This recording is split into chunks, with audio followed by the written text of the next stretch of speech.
व्यास जी सरस्वती नदी के तट पर बैठ गए हैं। व्यास जी ने सबसे पहले जैसे श्री कृष्णाय वयम नमः लिखा, अब गणेश जी प्रकट हो गए। गणेश जी ने कहा मेरी भी इच्छा है इस पुराण को लिखने में मैं भी कुछ सहयोग आपका करूं।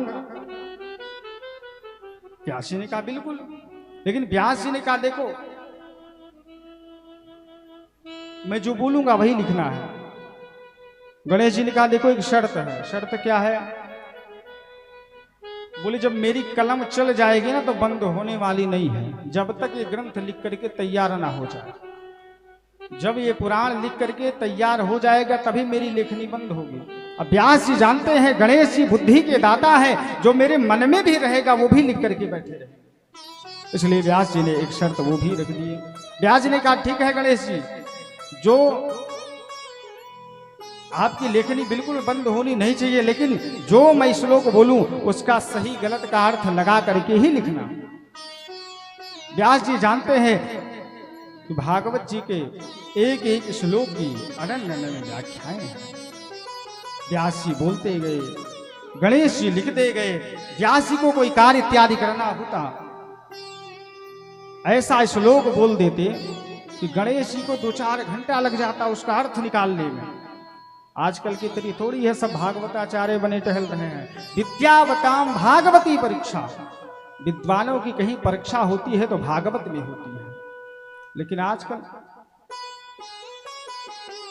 नौटंकी से भी एकदम स्तर गिरा दिया है कथाओं का। एक क्षेत्र में हजारों वक्ता, एक शहर में लाखों वक्ता।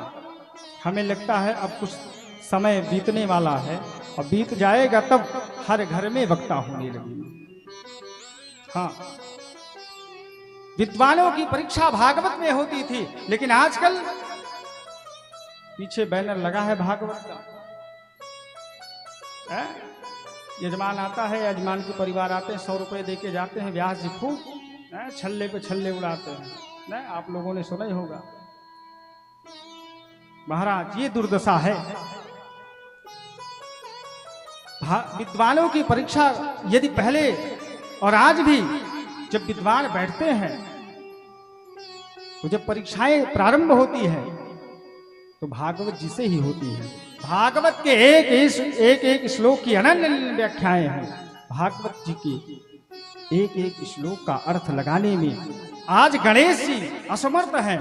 4-4 घंटे लग जा रहे हैं, अर्थ नहीं निकल रहा है। 6-6 घंटे लग जा रहा है। गणेश जी लिखते गए, व्यास जी बोलते गए। व्यास जी को आश्रम का कोई कार्य इत्यादि करना होता तो महाराज व्यास जी ऐसा श्लोक बोलते, अब गणेश जी उसका अर्थ लगाते, तब तक व्यास जी अपने कार्य को करके पुनः आ जाते। ऐसे धीरे धीरे समय बीता। व्यास जी महाराज ने इस ग्रंथ को 18,000 श्लोकों में 335 अध्यायों में 12 स्कंधों में इस भागवत महापुराण की रचना करी। बोल भागवत भगवान की जय हो। इस तरह से श्रीमद् भागवत की रचना हुई। एक बार